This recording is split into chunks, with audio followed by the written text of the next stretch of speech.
আসসালামু আলাইকুম। এটিএন বাংলার সংবাদে আপনাদের সবাইকে স্বাগত জানাচ্ছি। আমি ফিরোজ তোহা। শুরুতেই বিআরবি কেবলস সংবাদ শিরোনাম। বর্তমান বিশ্ব পরিস্থিতিতে টিকে থাকা চ্যালেঞ্জিং, মন্তব্য ওবায়দুল কাদেরের। সামাল দিতে কাজ করছে সরকার।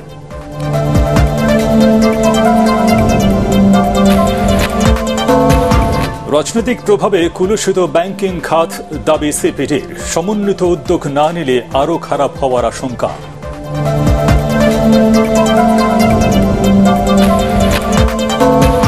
আগামী বছর থেকে নতুন কারিকুলামে 5 ঘন্টার এসএসসি পরীক্ষা, থাকবে না জিপিএ, যোগ্যতা ভিত্তিক মূল্যায়ন। চূড়ান্ত অনুমোদন শিক্ষামন্ত্রী। ডেঙ্গু নিয়ন্ত্রণে ব্যর্থ দক্ষিণ সিটি, অন্যের উপর দায় চাপাচ্ছে অভিযোগ সাবেক মেয়র সায়েদ খোকনের। দোষারোপের রাজনীতি না করে একসাথে কাজ করার আহ্বান। শুনছিলেন বিআরবি কেবলস সংবাদ শিরোনাম। এবারে বিস্তারিত। বর্তমান বিশ্ব পরিস্থিতিতে টিকে থাকা চ্যালেঞ্জিং হলেও সরকার সামাল দেওয়ার চেষ্টা করছে বলে জানিয়েছেন আওয়ামী লীগ সাধারণ সম্পাদক ওবায়দুল কাদের। রাজধানীতে সংবাদ সম্মেলনে তিনি বলেন, বাজার পরিস্থিতি মানুষের সহনীয় পর্যায়ে রাখতে আন্তরিকভাবে কাজ করছে সরকার। দুর্নীতি করলে কেউ রেহাই পাবে না বলে ওই সময় হুঁশিয়ার করেন ওবায়দুল কাদের। বিস্তারিত আপেল মাহমুদের রিপোর্টে। একদিকে ডলারের দাম বৃদ্ধি, আরেকদিকে রিজার্ভ কমে যাওয়ায় এর প্রভাব পড়েছে দেশের আমদানি ও রপ্তানিতে। মূল্যস্ফীতির কারণে নিত্য প্রয়োজনীয় পণ্য কিনতে সাধারণ মানুষকে গুনতে হচ্ছে বাড়তি টাকা। এমন পরিস্থিতি মোকাবেলায় সরকার কী ধরনের উদ্যোগ নিচ্ছে তা নিয়ে সাংবাদিকদের সাথে কথা বলেন আওয়ামী লীগ সাধারণ সম্পাদক এবং সড়ক পরিবহন ও সেতু মন্ত্রী ওবায়দুল কাদের। বিশ্ব পরিস্থিতি এখন অত্যন্ত ঝুঁকিপূর্ণ। অর্থনৈতিক সংকট, যুদ্ধজনিত কারণে আজকে এই পরিস্থিতিতে টিকে থাকাটাই কঠিন। আন্তরিকভাবে যদি সরকার সচেষ্ট হয় তাহলে এই পরিস্থিতির মধ্যে অ্যাকোমোডেট করার মতো পরিস্থিতি আমরা সৃষ্টি করতে পারি। দলীয় সভাপতির রাজনৈতিক কার্যালয়ে আয়োজিত সংবাদ সম্মেলনে দেশের গণতন্ত্র নিয়ে বিএনপির সমালোচনা ও তাদের ভারত নীতি নিয়েও কথা বলেন তিনি। বিএনপি ভারত বিরোধিতার বিষয়টি তারা পুনর্বিবেচনা করে দেখছে, বিরোধিতা না করে মধ্যপন্থা অবলম্বন করা যায় কিনা। কৃষক শ্রমিকদের কল্যাণে একসময় আওয়ামী লীগ বাকশাল গঠন করলেও বিএনপি এটিকে এখন গালির পর্যায়ে নিয়ে গেছে বলেও মন্তব্য করেন আওয়ামী লীগ সাধারণ সম্পাদক। বাংলাদেশ ব্যাংকে সাংবাদিকদের প্রবেশ নিয়ে করা প্রশ্নের জবাবে ওবায়দুল কাদের বলেন, বিশ্বের কোনো কেন্দ্রীয় ব্যাংকেই সাংবাদিকদের প্রবেশের অনুমতি নেই। পৃথিবীর কোন দেশের সেন্ট্রাল ব্যাংকে ঢুকতে পারছে অবাধে? কোন দেশে? ভারতের সেন্ট্রাল ব্যাংকে কি, ফেডারেল ব্যাংকে কি ঢুকতে পারছে কেউ? কেন ঢুকবে? সব ওয়েবসাইটে আছে, আপনার জানবার বিষয়। আপনি ভিতরে ঢুকবেন কেন? Apple Mahmud, ATN Bangla, Dhaka. রাজনৈতিক প্রভাবে ব্যাংকিং খাত কুলুষিত হওয়ায় দেশের অর্থনীতি এখন অস্থিতিশীল বলে মন্তব্য করেছেন অর্থনীতিবিদ ও সিপিডির নির্বাহী পরিচালক ডক্টর ফাহমিদা খাতুন। রাজধানীর এফডিসিতে বিতর্ক প্রতিযোগিতায় তিনি বলেন, আর্থিক ব্যবস্থা ঢেলে সাজাতে সমন্বিত উদ্যোগ না নিলে সামনে পরিস্থিতি খারাপ হবে। এ সময় ব্যাংকিং খাতকে রুগ্ন করার পেছনে জড়িতদের চিহ্নিত করে বিশেষ ট্রাইব্যুনালে বিচারের দাবি জানান ডিবেট ফর ডেমোক্রেসির চেয়ারম্যান হাসান আহমেদ চৌধুরী কিরণ। ইমদাদুল্লাহ বাবুর রিপোর্ট। ব্যাংক একীভূতকরণ অর্থনীতিতে সুফল বয়ে আনবে শীর্ষক বিতর্ক প্রতিযোগিতার আয়োজন করে ডিবেট ফর ডেমোক্রেসি। এ সময় প্রধান অতিথির বক্তব্যে সেন্টার ফর পলিসি ডায়ালগ সিপিডির নির্বাহী পরিচালক ডক্টর ফাহমিদা খাতুন বলেন, দেশের 61টি ব্যাংকের মধ্যে 10টি ছাড়া সবগুলোই অর্থনৈতিকভাবে দুর্বল। এ অবস্থায় সমীক্ষা এবং পর্যালোচনা না করে ব্যাংক একীভূতকরণের সিদ্ধান্ত সঠিক নয় বলে মনে করেন তিনি। ভালো ব্যাংক যদি তার স্ট্রং একটা স্টান্স না নিয়ে আগাতে না পারে, তাহলে তো ওই খারাপ ব্যাংকের খারাপ সংস্কৃতি, খারাপ প্রভাব কলুষিত হয়ে যেতে পারে। বাংলাদেশ ব্যাংক অ্যামেন্ডমেন্ট বিল আছে, যেখানে তাকে স্বাধীনভাবে কাজ করার অধিকার দেওয়া হয়েছে, কিন্তু সেটা তারা এক্সারসাইজ করতে পারছে না। ব্যাংকগুলো কারা পেয়েছে? যাচাই বাছাই করে দেওয়া হয়েছে কিনা। আজকে যে 61টি ব্যাংক, সেটা কি বাংলাদেশের অর্থনীতির জন্য এতগুলি ব্যাংকের প্রয়োজন আছে? 2 বছর ধরে বাড়তে থাকা মূল্যস্ফীতি নিয়ন্ত্রণে ব্যবস্থা না নেয়ায় কেন্দ্রীয় ব্যাংকের সমালোচনাও করেন এই অর্থনীতিবিদ। আমানতকারীদের মধ্যে তো অবশ্যই একটা উদ্বেগ তৈরি হয়েছে এবং সেটার বহিঃপ্রকাশও দেখেছি যে বিভিন্ন সময় যে আমানতকারীরা টাকা নিয়েছে, যে ব্যাংকিং খাতের স্বাস্থ্যটাও ঝুঁকিপূর্ণ হয়ে গিয়েছে, যার ফলে কিন্তু সেটার প্রভাব আমরা সামষ্টিক অর্থনীতিতে দেখছি। ছোটখাটো এখানে সেখানে এই ধরনের উদ্যোগ না নিয়ে একটা সমন্বিত প্রচেষ্টাটা নেওয়া উচিত।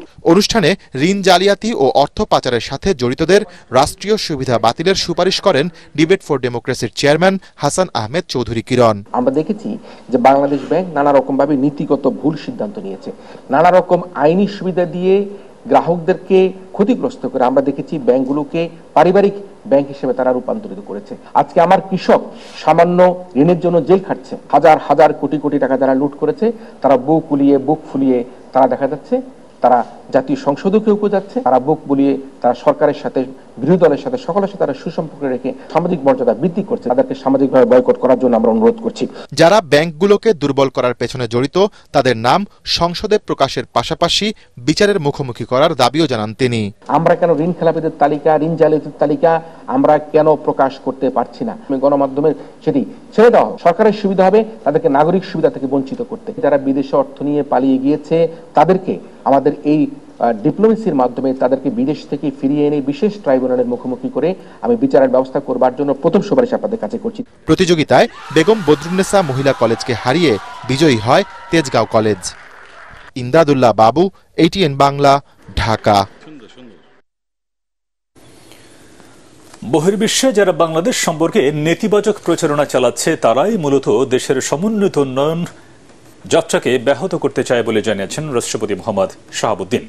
রাজধানীর ওসমানী স্মৃতি মিলনায়তনে ৭১-এর ঘাতক দালাল নির্মূল কমিটির ৮তম জাতীয় সম্মেলনের উদ্বোধন অনুষ্ঠানে তিনি একথা বলেন। জাতি, ধর্ম, বর্ণ নির্বিশেষে কেউ যেন বৈষম্যের শিকার না হন সেদিকে সরকারের পাশাপাশি নাগরিক সমাজকেও কার্যকর ভূমিকা রাখার আহ্বান জানান রাষ্ট্রপতি। তিনি বলেন, স্বাধীনতার ৫৩ বছর পরও ঘাতক দালাল চক্র মহান মুক্তিযুদ্ধ ও স্বাধীনতার চেতনা সহ সব সাফল্যকে ম্লান করার অপচেষ্টা চালিয়ে যাচ্ছে।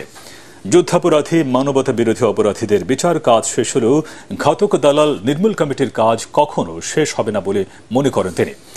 বর্তমান ও ভবিষ্যৎ প্রজন্ম যাতে স্বাধীনতা ও মুক্তিযুদ্ধের চেতনায় সমৃদ্ধ হয়ে বেড়ে উঠতে পারে সে লক্ষ্যে সামাজিক আন্দোলন গড়ে তোলার কথা বলেন রাষ্ট্রপতি মোহাম্মদ শাহাবুদ্দিন। সম্মেলন উপলক্ষে অনুষ্ঠানে রাষ্ট্রপতির হাতে প্রকাশনা তুলে দেন শহীদ বুদ্ধিজীবী অধ্যাপক মুনির চৌধুরীর ছেলে আসিফ মুনির। যারা দেশ চায়নি তারা দেশ শাসন করে, আর আমরা বেঁচে আছি এখনো। এরকম অবস্থায় তাদের নিশ্চিহ্ন করতে যে প্রয়াস আমাদের নেওয়া দরকার সেই প্রয়াস আমাদের নিতে হবে। নাগরিকদের প্রতি যে কোনো ধরনের বৈষম্য আইনের শাসনের পরিপন্থী। তাই ধর্ম, বর্ণ, সম্প্রদায়ের নির্বিশেষে কেউ যেন বৈষম্যের শিকার না হয় সেদিকে সরকারের পাশাপাশি নাগরিক সমাজকেও ভূমিকা রাখার আহ্বান জানাচ্ছি। বাংলাদেশের অর্থনীতি খাদের কিনারায় দাবি করে বিএনপির স্থায়ী কমিটির সদস্য গয়েশ্বর চন্দ্র রায় বলেন, দেশের মানুষের জন্য সামনে আরো কঠিন সময় অপেক্ষা করছে। নয়াপল্টনে একটি হোটেলে জিয়া মঞ্চ ঢাকা বিভাগের সম্মেলনে তিনি এই আশঙ্কা প্রকাশ করে বলেন, অতীতের রিজার্ভ লুটের মতো নতুন কোনো কেলেঙ্কারি ধামাচাপা দিতেই বাংলাদেশ ব্যাংকে সাংবাদিকদের প্রবেশ নিষিদ্ধ করা হয়েছে। ভারতীয় পণ্য বর্জনের মতো বাংলাদেশের মানুষ জাতীয় নির্বাচন ও চলমান উপজেলার ভোটে অংশ না নিয়ে আওয়ামী লীগকে প্রত্যাখ্যান করেছে বলে দাবি করেন বিএনপির এই নেতা। আমি আবার বলছি, আমরা হতাশ নই, আমরা অপেক্ষায় আছি চলমান আন্দোলনটাকে আরো গতিশীল করার জন্য। আমাদের সাথে জনগণ আছে, এটা প্রমাণ হয়ে গেছিল।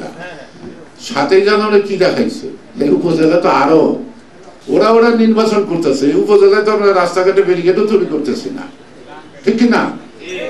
ভোটার নাই কেন? আপনাদের ভোটাররা যায় না কেন? আপনাদের ভোটাররা আপনাদের বিশ্বাস করে না কেন যে আমি কেন গিয়ে ভোট দিতে পারি?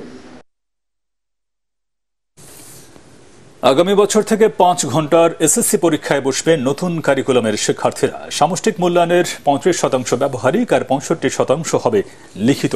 থাকবে না জিপিএ কিংবা ডিভিশন, মূল্যায়ন হবে যোগ্যতা ভিত্তিক। এসব সিদ্ধান্তের চূড়ান্ত অনুমোদন দিয়েছেন শিক্ষামন্ত্রী। বাস্তবায়নে কাজ করছে এনসিটিবি ও শিক্ষা বোর্ড। আরও জানাচ্ছেন মাহবুব কবির চপল। পরীক্ষা নিয়ে আবারও চলছে পরীক্ষা নিরীক্ষা। প্রথমবারের মতো 5 ঘন্টার এসএসসি পরীক্ষায় বসতে যাচ্ছে শিক্ষার্থীরা। এখন যারা নবম শ্রেণীতে পড়ছে, আগামী বছরের শেষ দিকে নতুন নিয়মে এসএসসি পরীক্ষায় অংশ নেবে তারা। এখনকার মতো কেন্দ্রে গিয়ে পরীক্ষা দেবে শিক্ষার্থীরা। 5 ঘন্টা পরীক্ষার প্রথম ধাপে থাকবে হাতে কলমে শিক্ষা বা ব্যবহারিক, দ্বিতীয় ধাপে লিখিত। 2 অংশ মিলিয়ে 50% আর শিক্ষণকালীন 50% যোগ করে ফলাফল তৈরি করা হবে।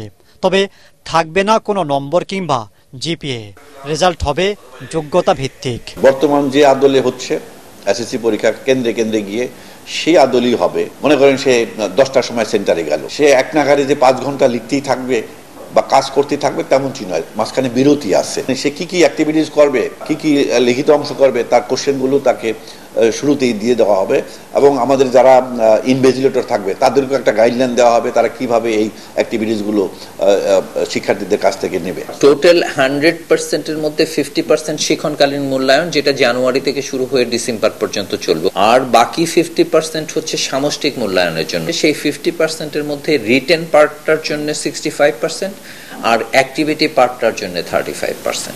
মার্ক সিস্টেম বা জিপিএ সিস্টেম আর থাকছে না নতুন কারিকুলামে। ইন্টারন্যাশনালি যে স্কেল ব্যবহার করা হয় সেই স্কেলে নির্ধারণ করে দেওয়া হবে।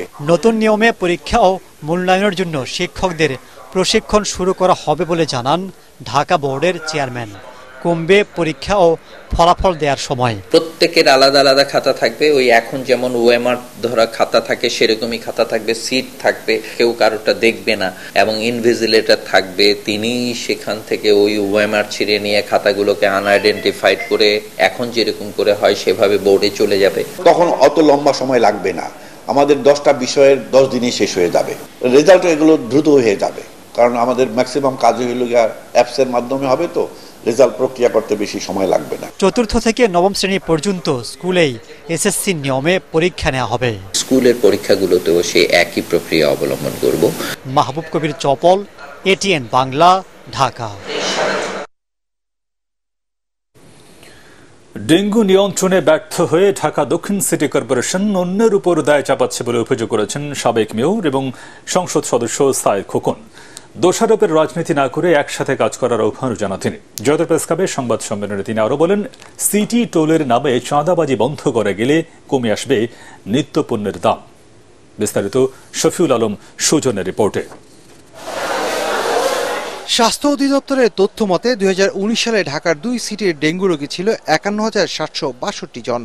4 বছর পর 2023 সালে ঢাকার শনাক্তের সংখ্যা ছিল 1,10,008 জন। 2019 সালে ডেঙ্গুতে সারা দেশে যেখানে 179 জনের মৃত্যু হয়, সেখানে গেল বছর শুধু রাজধানীতে এই সংখ্যা ছিল 980।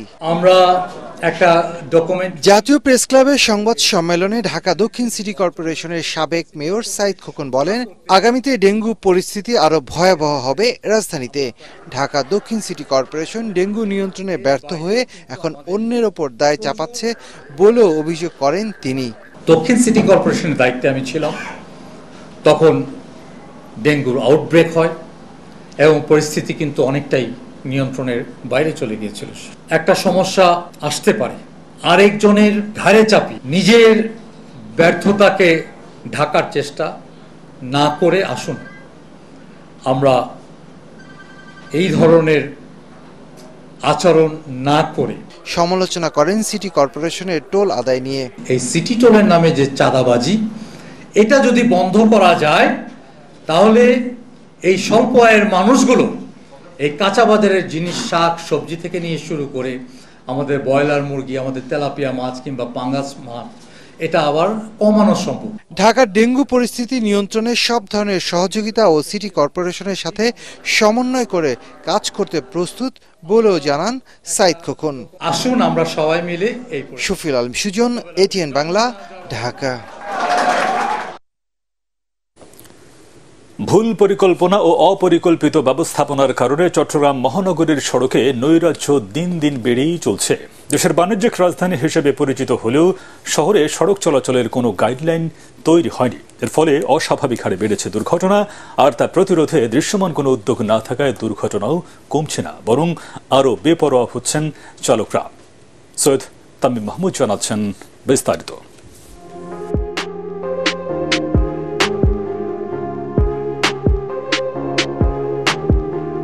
অপরিকল্পিত সড়ক ব্যবস্থাপনার কারণে যান চলাচলে নৈরাজ্য যেন সবচেয়ে বেশি চট্টগ্রামে। কাপ্তাই রাস্তার মাথা থেকে শুরু করে পতেঙ্গা পর্যন্ত মূল সড়কে অন্তত 10টি মোড় তৈরি হয়েছে ভুল পরিকল্পনায়। তাই এই সড়কে অস্বাভাবিকভাবে দুর্ঘটনা বেড়েছে বলে দাবি করছেন সংশ্লিষ্টরা। পুলিশের দেওয়া তথ্য বলছে 2023 সালে চট্টগ্রামে সড়ক দুর্ঘটনায় নিহত হয়েছে 120 জন। আর BIGRS এর তথ্য বলছে 2020 থেকে 2022 সাল পর্যন্ত 3 বছরে চট্টগ্রামে সড়ক দুর্ঘটনায় নিহত হয়েছে 263 জন। এর মধ্যে চট্টগ্রামের টাইগারবাদ, GEC এবং বাইজিদের মতো গুরুত্বপূর্ণ 10টি মোড়ে নিহত হয়েছে 38 জন। আর বহদ্দারহাট, মুরাদপুর এবং অলঙ্কারের মতো 10টি গুরুত্বপূর্ণ সড়কে নিহত হয়েছে 154 জন। নগরীর টাইগার পাস মোড়ও একই দুর্গতিতে। ব্যস্ত এই সড়কে গাড়ি চলছে গতিসীমা না মেনেই। পথচারী পারাপারের কোনো জেব্রা ক্রসিংও রাখা হয়নি সেখানে। এই জায়গাগুলোতে যদি আমরা প্রপার ইঞ্জিনিয়ারিং অ্যান্ড মেজারগুলো নেওয়া হয়, ইন্সপেকশন করা হয় এবং একই সাথে পুলিশ এবং সিটি কর্পোরেশনের সমন্বয়ে যদি এই প্রোটোকলটা মেনটেন করে যদি আমরা সেফটি মেজার দিতে পারি, তাহলে দুর্ঘটনার হারটা কমানো সম্ভব। ইঞ্জিনিয়ারিংটা যদি ঠিকভাবে কাজ করে তাহলে ট্রাফিক সিস্টেমটা সুন্দরভাবে কাজ করা যায়, এবং এগুলো সবগুলো যদি কম্বাইন্ডলি কাজ করে তখন দেখবেন যে অ্যাক্সিডেন্টের প্রবণতাটা অনেকাংশে কমে আসবে। তবে সব গল্প হতাশার নয়। পরিস্থিতির কারণে আধুনিক সড়ক ব্যবস্থাপনা নেওয়া হচ্ছে নগরীর কিছু এলাকায়, যার সুফলও এসেছে। আরবান ডিজাইনের যেসব অন্য গাইডলাইন আছে সেটা মেনটেন করে এই ইন্টারসেকশনগুলো বা মোড়গুলোকে ডিজাইন করা হয়। এই টেস্টিংটা করার পরে যেটা ফলাফল হিসেবে আমরা দেখতে পেয়েছি, প্রায় 73% মানুষ কিন্তু অ্যাকচুয়ালি ব্যবহার করছে। এভাবেই ভবিষ্যতে সাজানো হোক চট্টগ্রামের সব সড়ক ও মোড়, এমনটাই দাবি নগরবাসীর। সৈয়দ তামিম মাহমুদ, ATN বাংলা, চট্টগ্রাম। ত্রিমুখী লড়াই হবে ঢাকার ধামরাই উপজেলা নির্বাচনে স্থানীয় আওয়ামী লীগ নেতাদের মধ্যে। চেয়ারম্যান পদে প্রার্থীর সংখ্যা হাফ ডজন, তবে স্থানীয় সংসদ সদস্যের সমর্থন পাওয়া নিয়ে পাল্টাপাল্টি বক্তব্য রয়েছে প্রার্থীদের। এ নিয়ে দ্বিধা বিভক্ত ক্ষমতাসীন দলের স্থানীয় নেতাকর্মীরা। অন্যদিকে চেয়ারম্যান পদে বিনা প্রতিদ্বন্দ্বিতায় নির্বাচিত হয় ভোটের আমেজে ভাটা পড়েছে সাভার উপজেলায়। সভার প্রতিনিধি শেখ বাশারকে সাথে নিয়ে রিপোর্ট করছেন একরামুল হক সায়েব। ভোটের আমেজে ছেয়ে গেছে ঢাকার ধামরাই উপজেলার পদঘাট। এই একটি উপজেলা নিয়েই ঢাকা 20 সংসদীয় আসন, ফলে উপজেলা পরিষদের জনপ্রতিনিধির দৌড়ে এখানে প্রতিদ্বন্দ্বিতাও বেশি। চেয়ারম্যান পদে 6, ভাইস চেয়ারম্যান পদে 6 ও মহিলা ভাইস চেয়ারম্যান পদে লড়ছেন 3 জন। দলীয়ভাবে কেউ ভোটে অংশ না নিলেও সবাই ক্ষমতাসীন দলের অনুসারী। তবে স্থানীয় সংসদ সদস্যের আশীর্বাদ পাওয়া নিয়ে পাল্টাপাল্টি বক্তব্য তাদের। বিভিন্ন সময় প্রত্যেকটা নেতাকর্মীদের হুমকি দিতেছেন যে আমি আওয়ামী লীগের প্রার্থী মানে জাহির করে, কারণ বেঞ্জির সাহেবের সে কাছের লোক, যার জন্য সে বলে যে লিডারে বলছে তোমরা আমার পক্ষে কাজ করবো, আমি লিডারের প্রার্থী। এমপি সাহেবের সাথে অনেকবারই আমি কথা হয়েছে যে নির্দিষ্ট একজন কেউ বলছে যে আমি তার আশীর্বাদ পুষ্ট, তো সেই সুযোগ তো আসলে মাননীয় প্রধানমন্ত্রী কারোর জন্য রাখেন নাই। সেই সুযোগ যদি কেউ দিয়ে থাকে বা নিয়ে থাকে সেটা তো সম্পূর্ণই অন্যায্য। ধামরাই উপজেলার 16টি ইউনিয়নে ভোটকেন্দ্রের সংখ্যা 148। ভোটার উপস্থিতি বাড়াতে শেষ পর্যন্ত নির্বাচনের শান্তিপূর্ণ পরিবেশ বজায় রাখার তাগিদ দিচ্ছেন প্রার্থীরা। ওই একটা ব্যক্তির জন্য সে এরকম হুমকি দামকি দিয়া ভোটারদের যাতে অনুপস্থিতি হয় সেই চেষ্টা করতেছে, এবং উনি বলে ডিক্লেয়ার দিয়ে নিব, তাতে সাধারণ ভোটাররা আতঙ্কিত। এতগুলো প্রার্থীর ভিড়ে হয়তো নির্বাচনটা কিছু উৎসবমুখর হবে। চমৎকার শান্তিপূর্ণ পরিবেশেই ভোট গ্রহণ অনুষ্ঠিত হবে। আমরা আশা করছি যে সর্বোচ্চ সংখ্যক ভোটার উপস্থিত হবে কেন্দ্রে। আয়তনে ঢাকা জেলার সবচেয়ে বড় উপজেলা ধামরাই। এখানে ভোটার সংখ্যা 3.5 লাখের বেশি।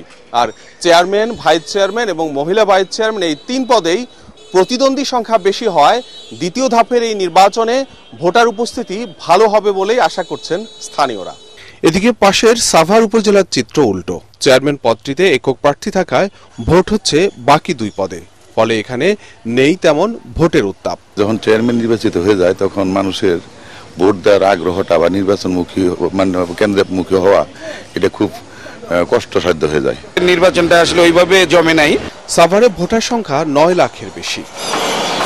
ইকরামুল হক সায়েম, এটিএন বাংলা, ঢাকা। ঢাকা মহানগরের নীতিমালা দ্রুতই প্রণয়ন করা হবে বলে জানিয়েছেন স্থানীয় সরকার মন্ত্রী মোহাম্মদ তাজুল ইসলাম। পরিকল্পিত নগরায়ন গড়ে তুলতে সমন্বিত উদ্যোগের আহ্বান জানান মন্ত্রী। রাজধানীর শিল্পকলা একাডেমিতে নগর গবেষণা কেন্দ্রের 53তম প্রতিষ্ঠা বার্ষিকীতে প্রধান অতিথির বক্তব্যে সব কথা বলেন তিনি। এ সময় বিচ্যুতি নগরায়ন ও বিকেন্দ্রীকরণ করতে নানা দিক নির্দেশনা দেন পরিকল্পনাবিদরা। প্রধানমন্ত্রী বলছেন আমার গ্রাম আমার শহর, অর্থাৎ প্রত্যেকটি মানুষকে শহরের ফ্লেভারটা দেবেন এবং সুযোগ সুবিধা পৌঁছাই দেবেন। আমরা একবার পুরা পরিবর্তন করতে পারবো না, কিন্তু একটা মানুষের বাঁচার মতন অথবা চলার মতন একটা অবস্থান তো করে দিতে হবে। তো এটার জন্য multi approach action is going head. Al Arafah Islami bank অর্থ সংবাদ।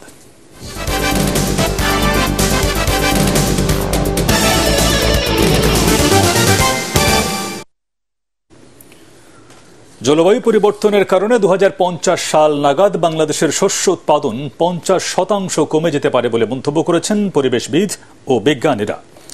জলবায়ু গবেষক ডক্টর আইনুন নিশাত বলেছেন, পরিবেশের ক্ষতি করে মানুষ যেসব কাজ করছে তারই ভয়াবহ প্রতিশোধ নিতে চলেছে প্রকৃতি। জুম বাংলাদেশ ইউথ ফাউন্ডেশনের জলবায়ুর ক্ষয়ক্ষতি বিষয়ক জাতীয় এক সেমিনারে এসব কথা বলেন বিশেষজ্ঞরা। তরিক ইসলামের রিপোর্ট। রংপুরের যদি কেউ থাকে তাহলে জানবেন, জলবায়ু পরিবর্তন ও তাপপ্রবাহ রোধে জাতীয় প্রেস ক্লাবে এই সেমিনারে গবেষক ও বিশেষজ্ঞরা জলবায়ুর পরিবর্তনজনিত কারণে বাংলাদেশের বর্তমান ও ভবিষ্যৎ ক্ষয়ক্ষতি ও সমাধানের নানান দিক তুলে ধরেন। এ সময় জলবায়ু পরিবর্তনের ভয়াবহতা তুলে ধরেন পরিবেশ কর্মী, সাংবাদিক ও জলবায়ু বিশেষজ্ঞরা। এই পৃথিবীতে সামনের যে যুদ্ধ, সামনের যে লড়াই, সেটি কিন্তু জলবায়ুকে ঘিরেই হবে। কারণ আমরা কোনো কিছু দিয়েই আমরা ঢেকে রেখে এই পৃথিবীকে রক্ষা করতে পারবো না, যদি না ন্যাচার প্রকৃতিকে আমরা রক্ষা করতে পারি।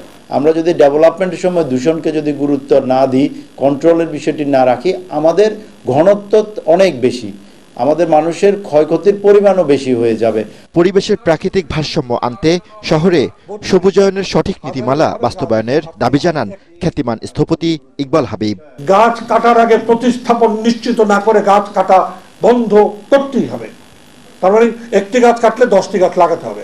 জলবায়ুর পরিবর্তনজনিত ভবিষ্যৎ ঝুঁকি মোকাবেলায় এখনই দীর্ঘমেয়াদী পরিকল্পনা গ্রহণ এবং বাস্তবায়নের দাবি জানান এমিরেটাস অধ্যাপক ডক্টর আইনুন নিশাত। 5 ধরনের নতুন ফসল লাগবে। বন্যা সহ্য করতে পারে, খরা সহ্য করতে পারে, তাপ সহ্য করতে পারে, লবণাক্ততা সহ্য করতে পারে এবং তার ডিউরেশন কম হবে। এ সময় পরিবেশ বাঁচাতে জনসচেতনতা ও সামাজিক আন্দোলনের দাবি জানান বক্তারা। ক্লাইমেট চেঞ্জের কারণে তরিক ইসলাম, এটিএন বাংলা, ঢাকা। এবারে পার্টেক্স খেলার খবর।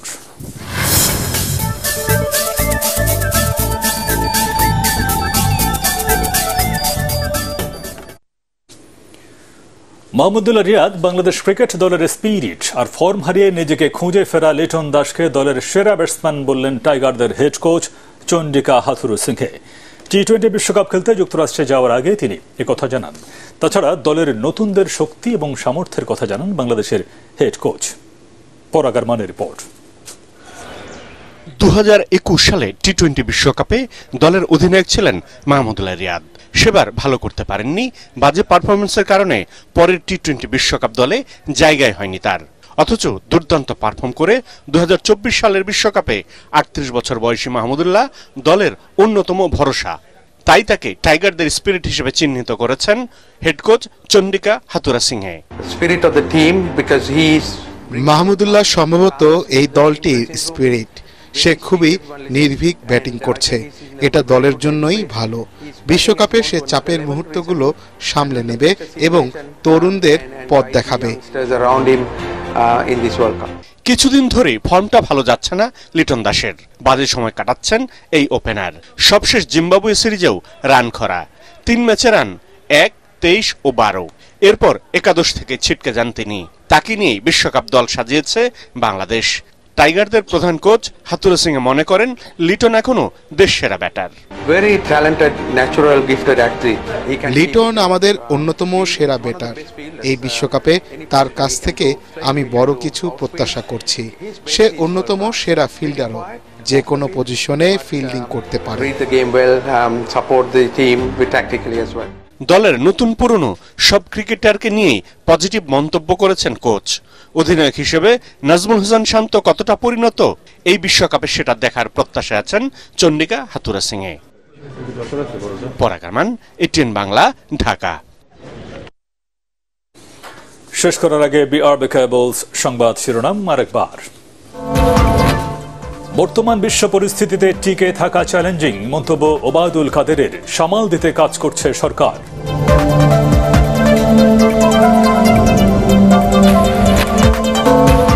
রাজনৈতিক প্রভাবে কুলুষিত ব্যাংকিং খাত, দাবি সিপিডির। সমন্বিত উদ্যোগ না নিলে আরও খারাপ হওয়ার আশঙ্কা।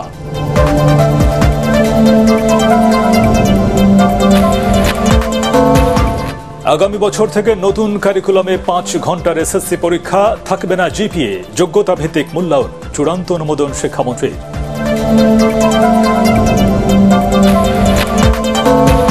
ডেঙ্গু নিয়ন্ত্রণে ব্যর্থ দক্ষিণ সিটি, অন্যের উপর দায় চাপাচ্ছে। অভিযোগ সাবেক মেয়র সাইদ খোকনের। দোষারোপের রাজনীতি না করে একসাথে কাজ করার আহ্বান। পরবর্তী সংবাদ দেখার আমন্ত্রণ জানিয়ে এখনকার মতো শেষ করছি। ATN বাংলার সংবাদ ইউটিউবে দেখতে ব্রাউজ করুন youtube.com/ATN বাংলা নিউজ। ধন্যবাদ সবাইকে।